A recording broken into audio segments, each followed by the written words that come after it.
Welcome to Hack Hunter. This is where we review some of the best and worst tattoo artists that are out there to help you, our viewers. Now, in this week's episode, we were in Missouri. Go check out part number 1 if you want to see an incredible artist that we recommended. But while we were out there, we just had to showcase an artist that we got multiple emails about. So, without further ado, here he is. Enter Boudreaux from Flashbacks Tattoo. You can check him out on Facebook. They don't have a website, don't have an Instagram that I could find either. But I saw enough of their artist work to say that I don't think I could recommend anybody go to the studio in general. Now, that's a strong statement, I know. Typically, I don't even recommend customers judge an entire studio. You have to pick the artist specifically. So if your friend tells you, hey, go to this studio, I got a great tattoo there, don't trust them, okay? Pick your artist individually for yourself. Don't just go to a studio. But in this case, I saw a lot of really rough work all around from all the artists that work there. But if you want to check out his individual, Boudreaux at Flashbacks Tattoo, he has his own Facebook as well, but let me show you the highlights. Bam. Man, this is rough. I see line errors galore. The shading is just really scratchy and etchy looking, and the design of it in general is just really kind of out of whack. Let me zoom in here and show you what I mean.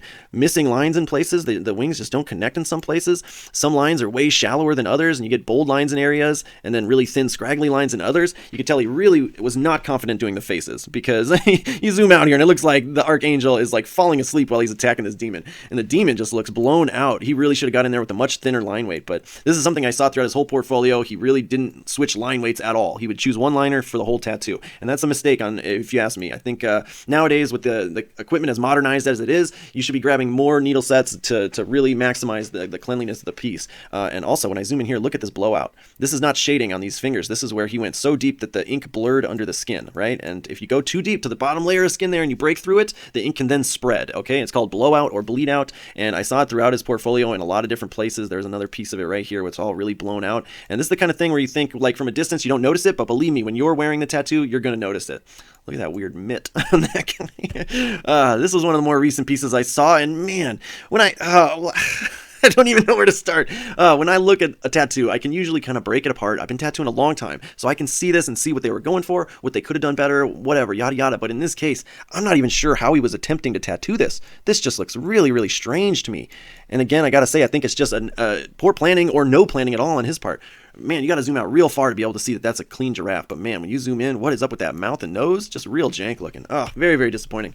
I'll talk about his color work for a second here. This picture, super overexposed. Now, I don't want to accuse, but it definitely looks like it was edited afterwards, like it was somebody bumped up the colors to make it look a little brighter. Now, I don't know for sure if he did that. Maybe, the flash was on, it was bright in there, but this definitely looks unnatural to me. And you got to be wary of that when you're looking for a tattoo artist, because I guarantee these colors did not come out looking this bright. And I'll show you why, because this is a more natural photo. You see the skin looks a lot more natural, and you see how dull and muted those colors look there. So I really think it's an application problem on his part. He's whipping through these. He's not taking his time, but also he probably wasn't professionally trained in how to saturate colors well and create blend effects well. And he definitely was not trained in line work, because man, you can see how just gritty and scratchy it's looking. This is supposed to be a gritty, scratchy looking piece, but the line work makes it even worse.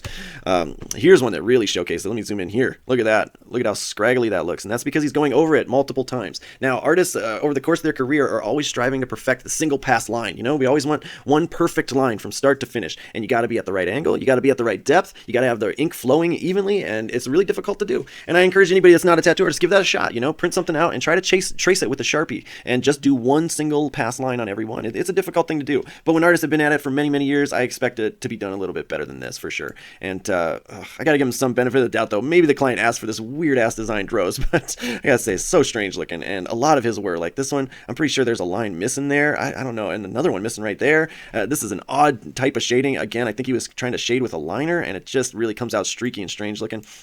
Another red flag I can point out, and you guys want to watch out for this, is you see how dark the outline is there, and you compare it to how dark the fill-in is. You can absolutely tell the fill-in black from the line work black. Now, that's not uncommon, but the more pronounced that is, it really lets me know an artist is having trouble filling in their solid black properly. And it's really something I don't like to see it on lettering, but I'm sure a lot of you, if you check your tattoos, you'll probably notice the same thing. And it's difficult to do. Liners are a more condensed needle grouping, so they kind of create a little bit darker, richer black. And so it's difficult to match that when you fill in.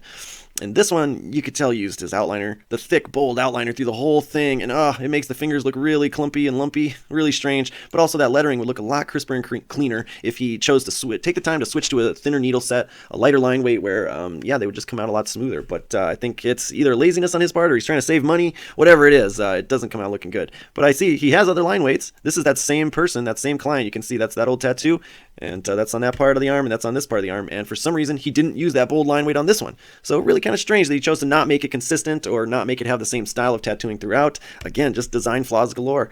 This is the last one I'll show you guys.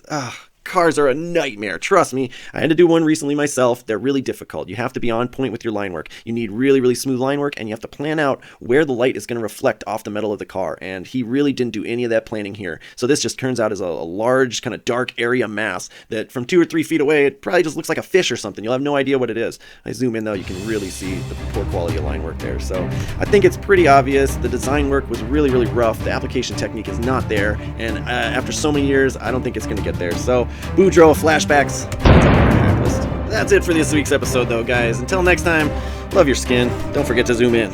All right, we'll see ya.